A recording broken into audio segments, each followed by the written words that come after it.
अस्सलाम वालेकुम नाज़रीन राजधानी टाइम प्रोग्राम सां गॾु मां आहियां गौर गांगरो।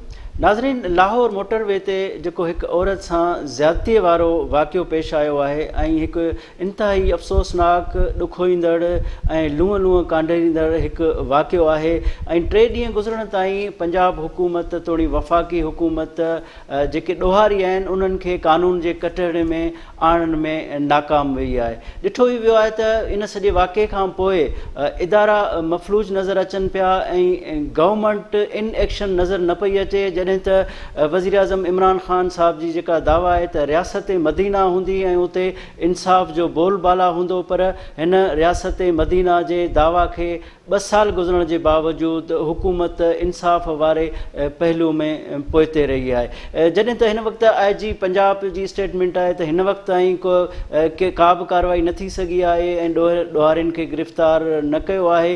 ऐं जॾहिं त किलो मिलण जे हवाले सां बि हिन वक़्तु जेके बयान अचनि पिया उहे मुतनाज़ा बयान अचनि पिया।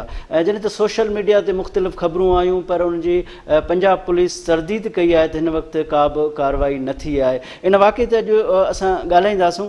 जी नाज़रीन, हिन वक़्तु असां सां वीडियो लिंक ते मौजूदु आहे फरज़ाना बारी साहिबा, जेका जेंडर जे मतभेद जे हवाले सां ऐं औरतुनि जे हक़नि जे हवाले सां एक्टिविस्ट आहे। अस्सलाम वालेकुम फरज़ाना साहिबा।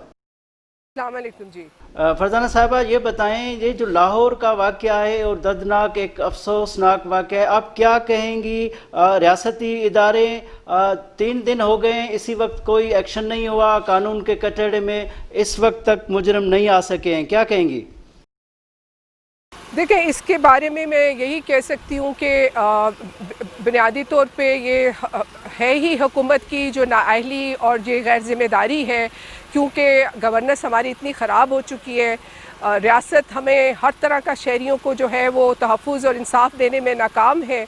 और आप ये देखें कि जिस किस्म के ऑफिसर्स आपने पुलिस ऑफिसर्स लगाए हुए हैं, CCPO का लाहौर का बयान आपके सामने है जो कि औरत को ही जो है मुर्दे इल्ज़ाम ठहरा रहा है। तो इनसे ये तवक्को रखना कि ये मुजरमों के पीछे जाएंगे, या तो हमारी पुलिस के अंदर मैं समझती हूँ या तो सलाहियत भी नहीं रही है और उनके अंदर विल भी नहीं है कि ऐसे मुजरमों की जो है उनको पकड़ा जाए और उनको कैफ़े किरदार तक पहुँचाया जाए।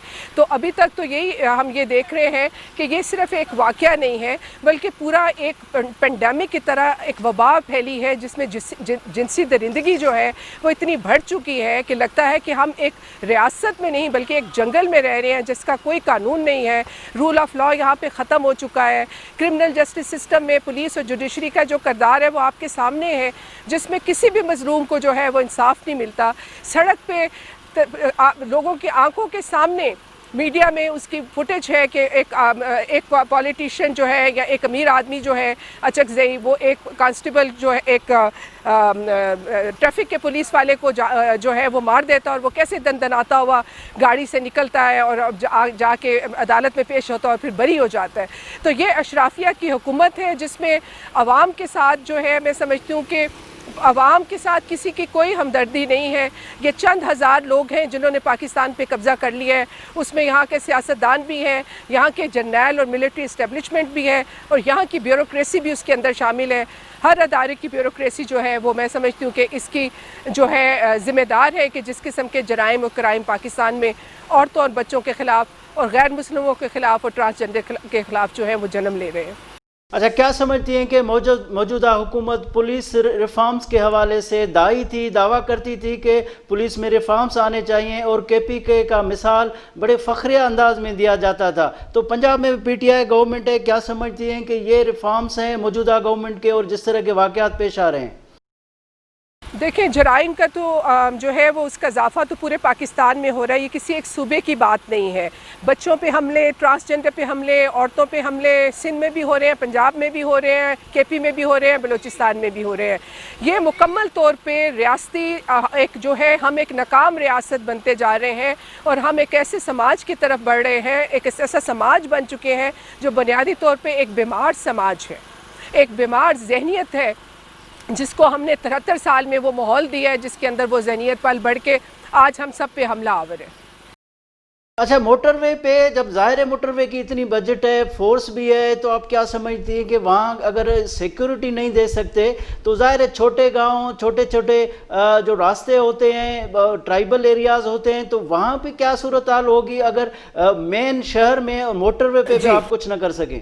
جی جی بالکل، آپ اس کا اندازہ لگا سکتے ہیں۔ میں سمجھتی ہوں کہ موٹر وے کو، یہ جو ہمارے ذہن میں ایک خیال خام تھا کہ شاید موٹر وے محفوظ ہے، عام سڑک گلی محلہ محفوظ نہیں ہے، تو یہ خیال بھی آج مطلب یہ زوم بھی ٹوٹ گیا کہ جو ہے موٹر وے کوئی محفوظ جگہ ہے۔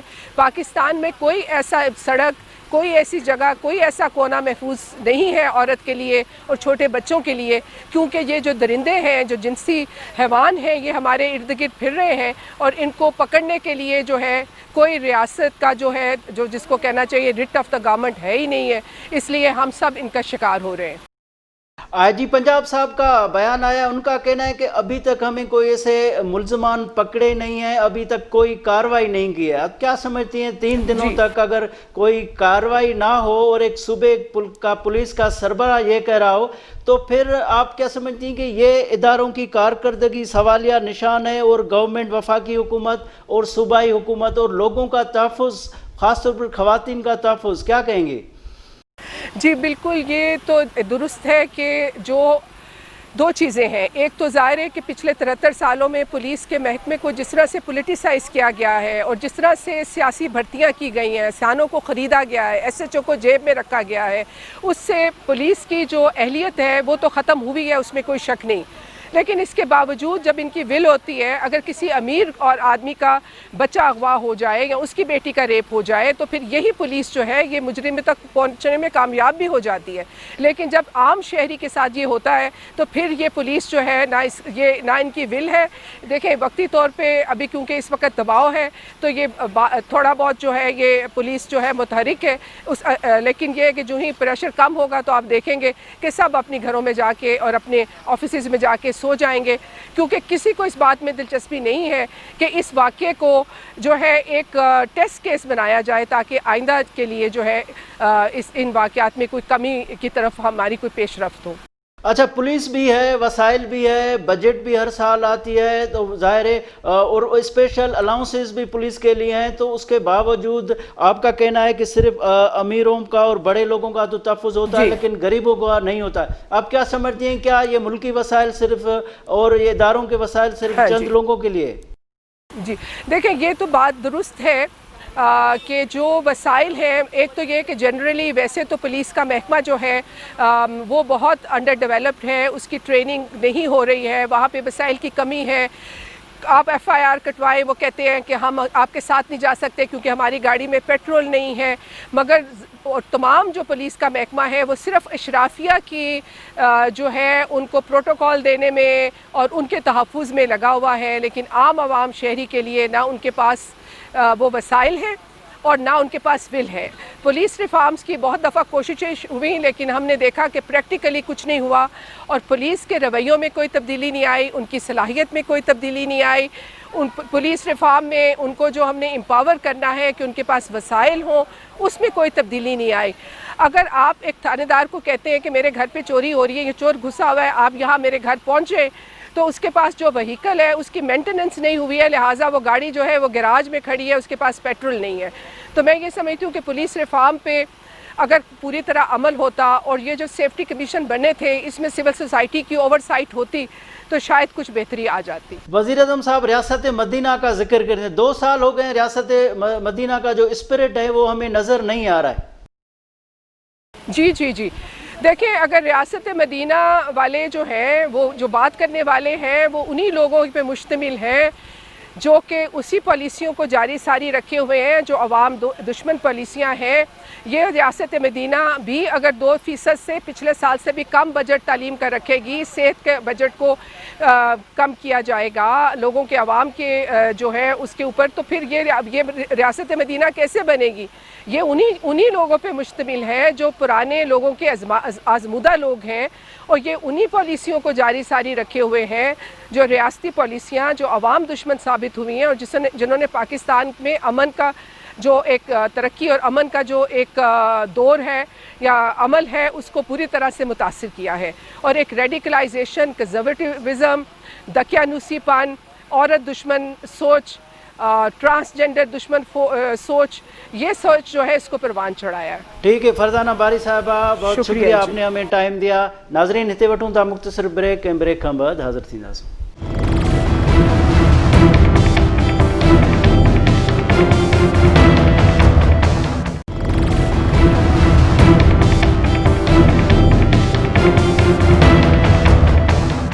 नाज़रीन वेलकम बैक।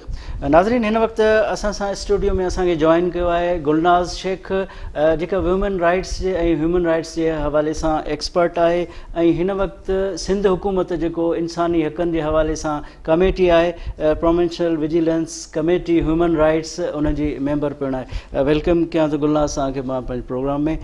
इहो ॿुधायो त हीउ जेको लाहौर मोटरवे ते हीउ जेको वाक़ियो पेश आयो आहे, तव्हां इनखे कीअं था ॾिसो? छो त 3 ॾींहं थी विया आहिनि ऐं हिन वक़्त ताईं को बि एक्शन न थियो आहे। हाणे ईअं लॻे थो त हीउ को अहिड़ो वाक़ियो आहे कॾहिं थियो न आहे ऐं तमामु वॾो वाक़ियो आहे जंहिंमें वफ़ाक़ी हुकूमत, सूबाई हुकूमत ऐं पुलिस जी सॼी डिपार्टमेंट हिन वक़्तु जेको आहे बेवस थी वई आहे ऐं हिन वक़्त ताईं जेको बि मुजरिम आहिनि उन ताईं पहुची न सघिया आहिनि। जीअं तव्हां चओ पिया न त मशीनरी बेवस थी वई, बेवस नाहे थी। असां हिन खे अहिड़ी तरीक़े सां ॾिसी सघूं था त अहिड़े क़िस्म जा केसिस जेके आहिनि हिकिड़ो त नया न आहिनि, हीउ पहिरियों दफ़ो न थियो आहे।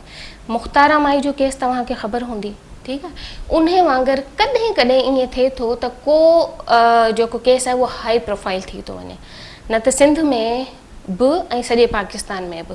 तव्हां ह्यूमन राइट्स जी रिपोर्ट्स कढी रखो, ॾिसो मुख़्तारा माई जो तव्हां ज़िक्र कयो, उहो बि सुप्रीम कोर्ट ताईं त वियो, पर मुख़्तारा माई हिन वक़्त ताईं मुतमिन न आहे उन फ़ैसिले न, पर हाई प्रोफाइल त थियो न, थियो हिकिड़ी हद ताईं वियो, ठीकु आहे। ऐं थी सघे थो जेका हाइप हिन केस ते क्रिएट थी आहे हीअ बि ओसी ताईं केस वञी सघे, अगरि उहा माई जेका आहे उन जे लाइ मतिलबु उन इहा हिमत करे सघी त हीअ बि केस थी सघे थो होसि ताईं वञे। पर मुंहिंजो चवण जो मक़सदु इहो आहे त केसिस जेके आहिनि इहे हज़ारे थियनि पिया। इहो औरत जे लाइ असांजे मुआशिरे जो बुक्स ऐं रवैयो आहे जेको हुननि जे लाइ, जेको उन्हनि ते को एक्शन नथो खणियो वञे। सिंध में ऐं सॼे पाकिस्तान में तव्हां रिपोर्ट्स खणी ॾिसो, हज़ारनि जी तादाद में, सवनि में न, हज़ारनि जी तादाद में अहिड़ा केसिस थियनि था। मां हिते नालो न वठणु चाहींदमि, और ऑलरेडी जेके औरतूं आहिनि, स्पॉटलाइट जेका आहे हमेशह औरतुनि ते अचे थी जॾहिं बि उन्हनि ते अहिड़े क़िस्म जो को इशू थिए थो। थिए छा थो, जो जेको थियणु खपे असल में, जेको हींअर बि तव्हां ॿियनि दोस्तनि सां बि ॻाल्हायो आहे, तव्हां ॿुधो पिया सोशल मीडिया ते बि, त जेका हुनजा असल वजूहात थियनि था, हिन जो हल छो नथो निकिरे? इन करे जो जेके हुनजा मुहरकात आहिनि असल, उन्हनि खे छॾे माण्हू वरी बि औरत ते ई तनक़ीद करणु शुरू करे था छॾनि।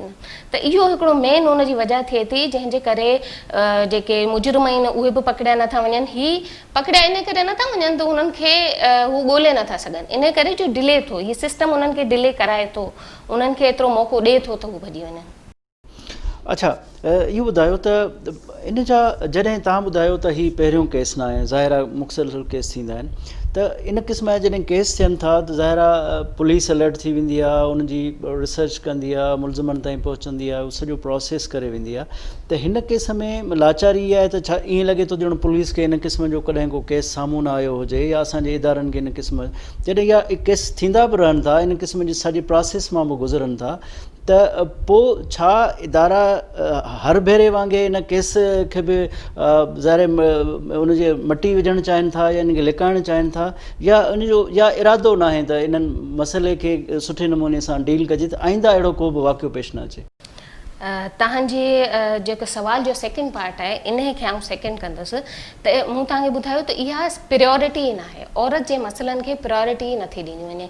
जेके हज़ारे केस थियनि था या जेको ही केस थियो, तव्हां हिकिड़ो त ओवरऑल माशरे जो रवैयो औरत जी तरफ़ ॾिसो, ठीकु आहे, जेको हुननि सां कुझु थिए थो। इवन आउं चवां थी त जेका आम औरत आहे उनखे बि हिकिड़ी टर्म तव्हां ॿुधी हूंदी पदरशाहीअ जी, ठीकु आहे। असांजो मुल्क जेको आहे अञा ताईं उन दलदल में फाथल आहे, इन में औरत खे का इज़त ॾिनी नथी वञे। हाणे उन अमीरी ग़रीबीअ खां बि उनखे तव्हां कढो। ऐं पाण चवंदी आहियां त जेके ग़रीब आहिनि उहे वरी बि थोरो पंहिंजो वात दराज़ थियनि थियूं, थोरो ॻाल्हाइनि थियूं त पंहिंजे लाइ कुझु ॻाल्हाए सघनि थियूं। जेका मिडिल क्लास आहे उन में त जहिड़ा किसा थियनि था उहे त ॿाहिरि बि नथा निकिरनि, ठीकु आहे न।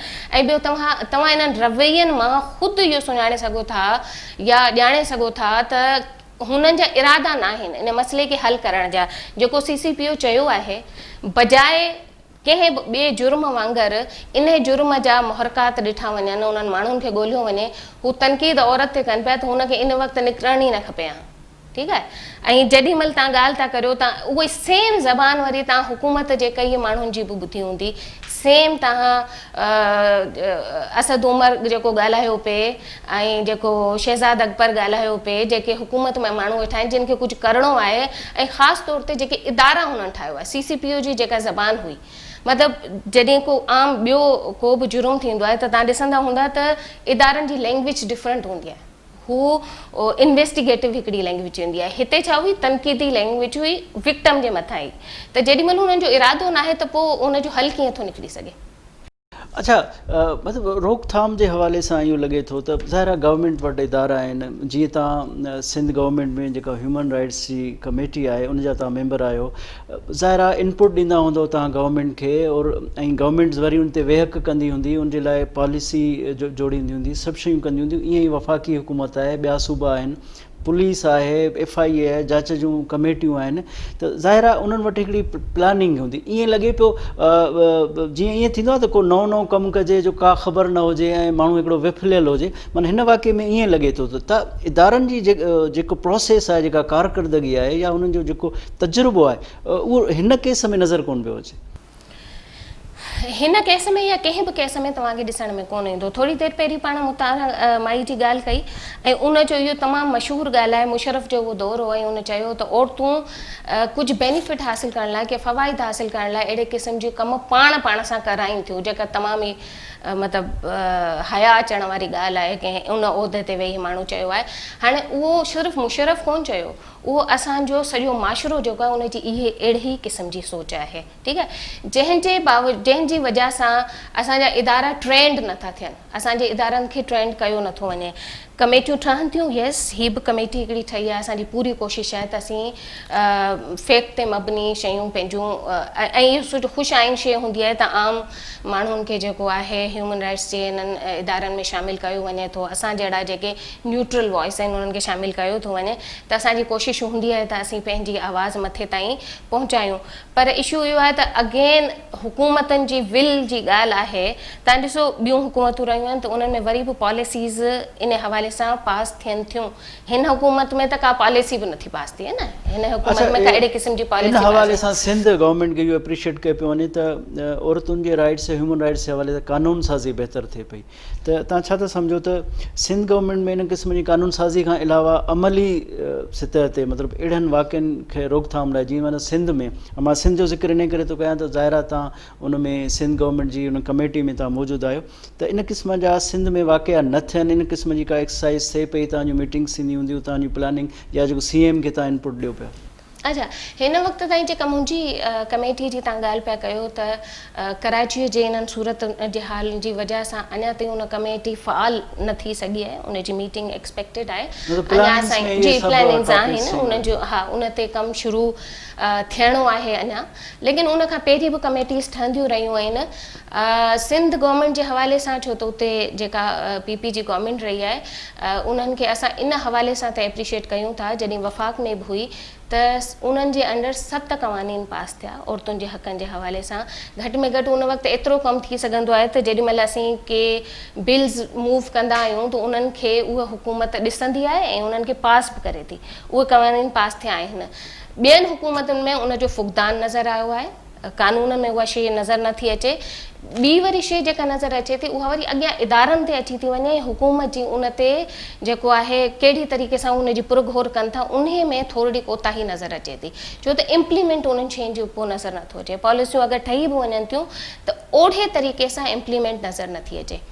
अच्छा, ही जेके मतिलबु इदारा आहिनि, हाणे जीअं CCPO लाहौर जो असां ज़िक्र कयोसीं, त हुन पंहिंजे माना फ़र्ज़ु निभाइण जे हवाले सां हू पंहिंजो कमु ऐं फ़र्ज़ु ॿुधाइण बजाए, कारकर्दगी ॿुधाइण बजाए हुन इहो भाषण ॾेई छॾियो त बाबा हुनखे मोटरवे ते सफ़र न करणु खपे हा, इन वक़्तु हुनखे निकिरणु न खपे हा, इन क़िस्म जी हुन CCPO ॻाल्हि ज़ाहिर आहे पंहिंजे फ़र्ज़ खां कन लाटार जी ॻाल्हि आहिनि, पर इदारा त मौजूदु आहिनि, पुलिस आहे, सभु शयूं आहिनि, मोटरवे ज़ाहिर आहे हिकिड़ी पुलिस बि आहे, उनजो कमु ई ज़ाहिर आहे, ईअं ई इन्वेस्टिगेशन जेके एजेंसियूं आहिनि ज़ाहिर आहे उन्हनि जो बि कमु उहो इहो आहे। त छा था सम्झो इहा जेका पंहिंजे फ़र्ज़ खां कन लाटार आहे त उन्हनि खे बाउंड करण जी ज़रूरत आहे त जीअं उहे पंहिंजो कमु कनि त इन क़िस्म जा न थियनि वाक़िया।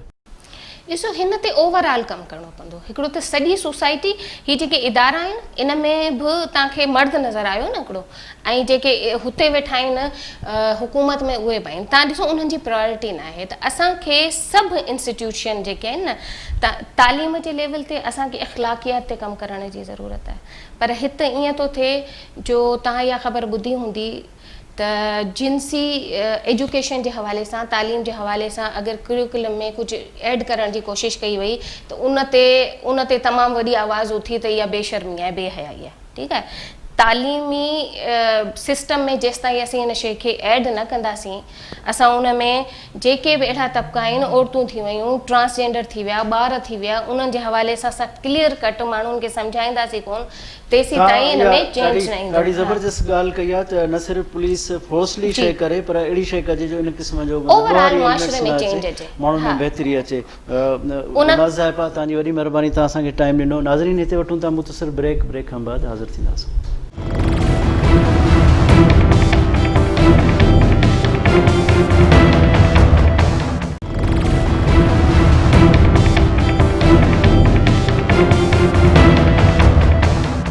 नाज़रीन, वेलकम बैक। नाज़रीन, हिन वक़्तु असां सां मौजूदु आहे सेनेटर शशि पलेजो, जंहिंजो तालुक़ु पाकिस्तान पीपल्स पार्टी सां आहे, ऐं इन लाहौर वाक़े जे हवाले सां अॼु हुन कॉलिंग अटेंशन नोटिस सेनेट में जमा करायो आहे। अस्सलाम वालेकुम शशि साहिबा। वालेकुम सलाम। शशि साहिबा, इहो ॿुधायो त जेको अॼु तव्हां ध्यानु धरियो नोटिस सेनेट में जमा करायो, लाहौर जो हिकु अफ़सोसनाक जेको वाक़ियो आहे ऐं हिकु औरत सां पंहिंजे ॿारनि जे साम्हूं ज़्यादती कई वई, ऐं जेका इदारनि जी हिन में बेहसी साम्हूं आई आहे, तव्हां छा चवंदो हिन हवाले सां?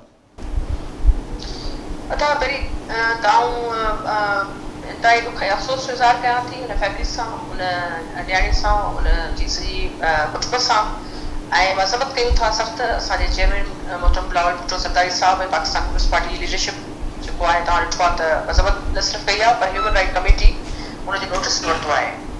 आउं सम्झां थी त असीं ताईं अपोज़िशन में कमेटीज़ वग़ैरह हेॾां होॾां नोटिस वठणु इहा ज़िमेदारी थिए थी, ऐं असांजो दिलि दुखे थो, ज़ाहिरी ॻाल्हि आहे हुन ते असां इहो क़दम खयो आहे, या मूं जीअं जेको आहे जमा सबमिट करायो आहे कॉलिंग अटेंशन नोटिस।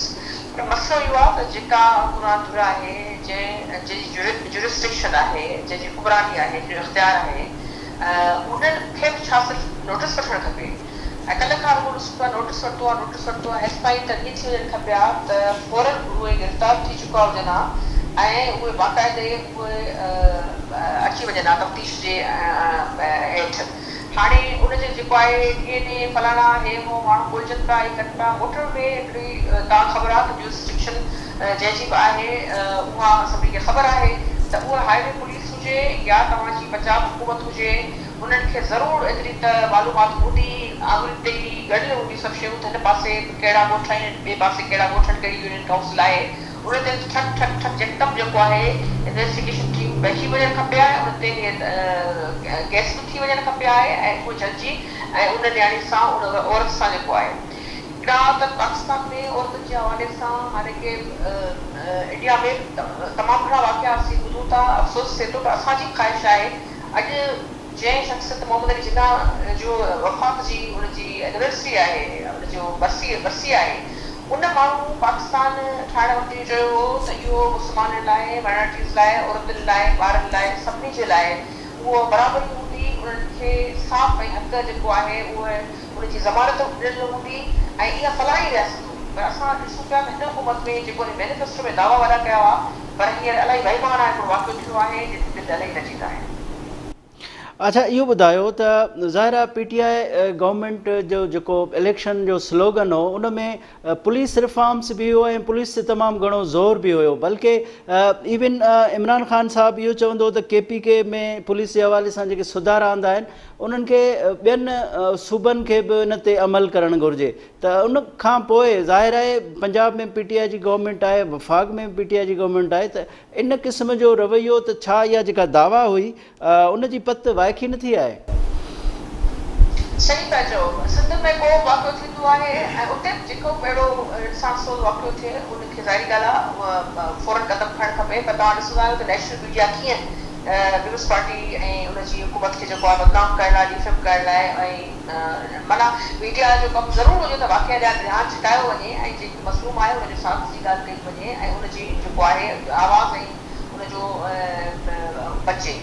पर अञा त ॻाल्हि थींदी कोन्हे ऐं हिकदमि हर तरफ़ा जेको आहे इल्ज़ाम तराशी थी वेंदी आहे। पर हिते तव्हां ॾिठो त आलम आशिकार हिकिड़ी शइ चिटी हुई ऐं हिकिड़ी ॻाल्हि तव्हांजी बिल्कुलु सही आहे। अदाबो जेको तव्हां चयो त मैनिफेस्टो में जेको हुननि जी शिकूं ॾिनल आहिनि, जेका सब्जेक्ट्स आहिनि, ख़ासि करे पुलिस ऐं रेवेन्यू जे हवाले सां उन्हनि चयो त ॿी का बि हुकूमत हिन हवाले सां कुझु कोन करे सघी ऐं असीं अची कंदासीं ऐं उन्हनि ख़ैबर पख्तूनख्वा खे पंहिंजो रोल मॉडल करे अॻियां आंदो।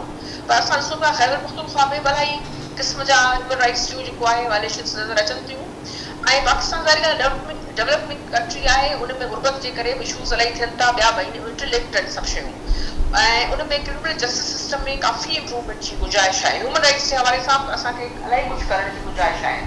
पर असां ॾिठो आहे त लेजिस्लेशन जिते थियल हुजे असांखे अॻियां नज़र अचे थी या जेका वाक़िया थियनि था उन में असांजी पुलिस जेका आहे हींअर कराची स्टॉक एक्सचेंज ते जेको आहे ॾिठो त सिंध जे ई नौजवान आहिनि पुलिस जे, उन्हनि न सिर्फ़ु जेको आहे उनखे रोकियो पर उन्हनि पंहिंजी जेको क़ुर्बानी ॾेई बि जेको आहे उन दहशतगर्दनि खे हिकिड़े भेड़ो कयो दोज़ख जे ऐं उन्हनि खे तव्हां ॾिसो त हींअर के जेके जेके इलाले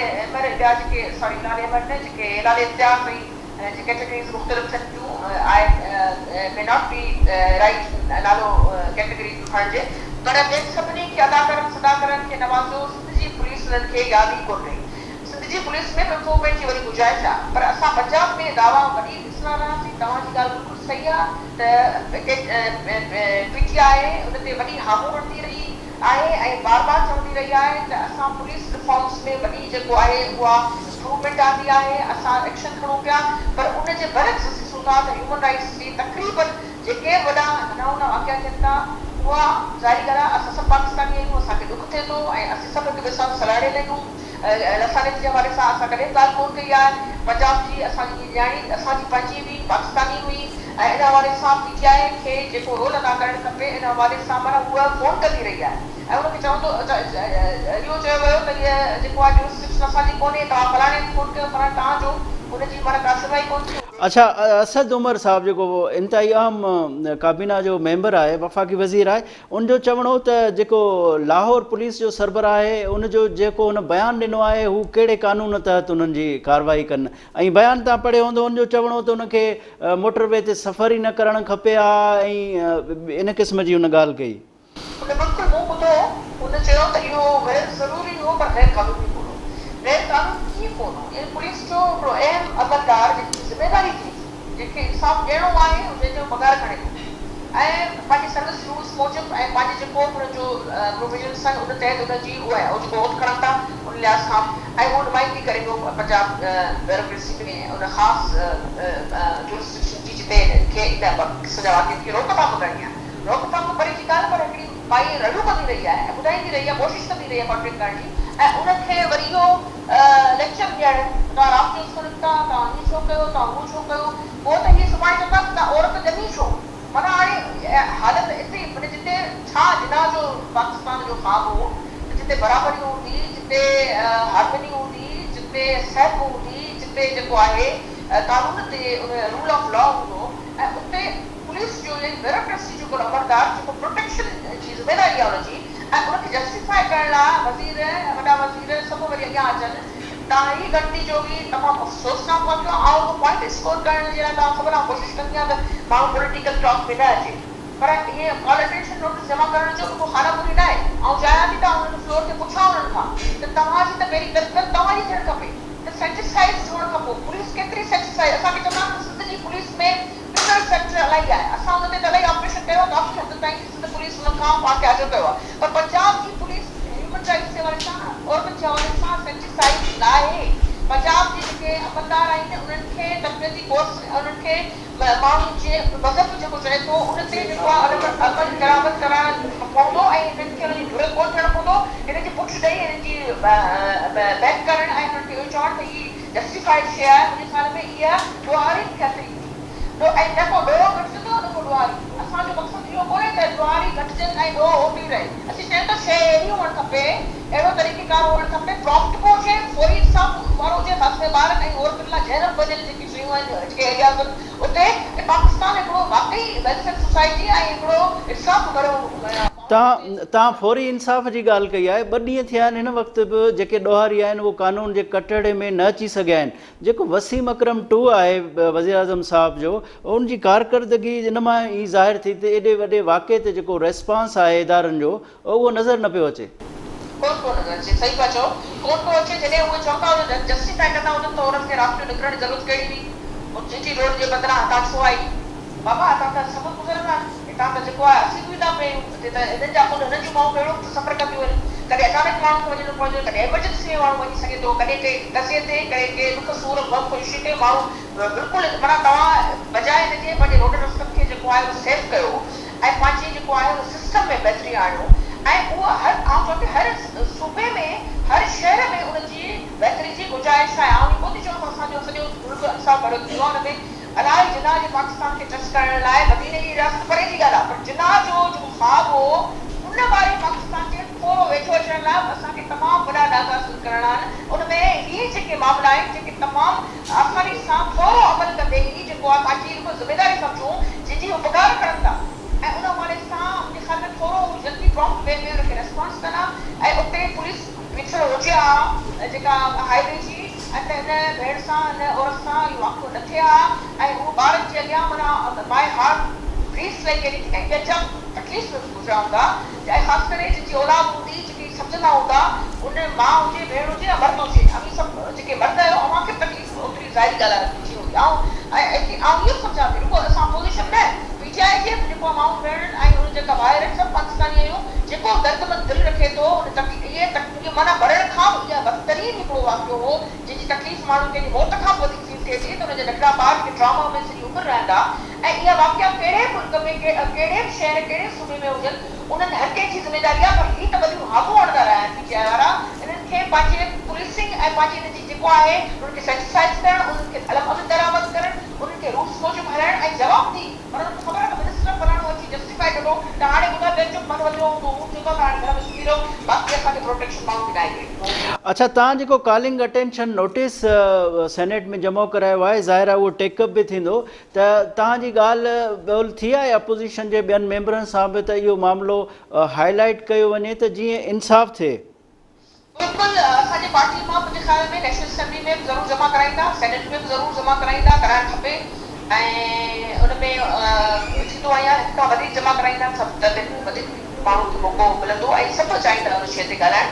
छाजे करे इहे शयूं उन्हनि में पनिशमेंट एक्सेप्टरी जॾहिं मिलंदी न तॾहिं वञी रोकथाम थींदी ऐं आउं कैपिटल पनिशमेंट जे ख़िलाफ़ रही आहियां, ऐं ॿियनि वांगुरु अलाही असांजे पार्टी जे माण्हुनि वांगुरु, पर जॾहिं हीअ रूह गाॾी त असीं ॾिसूं था असीं चऊं था प्रॉम्प्ट वे में ई रुगो पनिशमेंट मुख़्तसर बि मिले तॾहिं बि जेको आहे असीं अलाही हवालनि सां हिननि गैर इख़्लाक़ी गैर इख़्लाक़ी परे जी ॻाल्हि आहे। इहे माण्हू घर वञी पंहिंजी माउ भेण सां कीअं गॾु रहंदा हूंदा मूंखे इहो ख़बर कोन्हे, तमामु भयानक हिकिड़ी शइ आहे, माण्हू को सोचे थो तॾहिं काटाए ॾिए थो। हीअ अची रुगो पंहिंजी मूंखे इहा ख़बर आहे त हाउस में रुगो असांखे अची थकल क़िस्म जी हिकिड़ी स्टेटमेंट अची पढ़ी असांखे ॿुधाईंदा त फलाणे खे असां ईअं चयो, पोइ प्राइम मिनिस्टर नोटिस वरितो, पोइ ईअं थियो, पोइ कारवाई जारी आहे। न, असीं चऊं था पीटीआई जेतिरी हाम आई आहे, जेतिरी दावाऊं कयूं आहिनि, जेतिरो मैनिफेस्टो में ऐं पंहिंजे सिस्टम में जेको आहे उन्हनि जे ख़ुदि सिस्टम में असीं ॾिसूं था सिस्टम विदिन सिस्टम रियासत। ठीकु आहे, ससी पलेजो साहिबा, तव्हांजी वॾी महिरबानी, तव्हां टाइम ॾिनो। नाज़रीन, हिन प्रोग्राम जो वक़्तु ख़तमु थियो। ईंदड़ राजधानी टाइम में कंहिं नए मौज़ूअ सां गॾु हाज़िर थींदासूं। पंहिंजे मेज़बान गौर गांगरो खे इजाज़त ॾींदा। अल्लाह हाफ़िज़।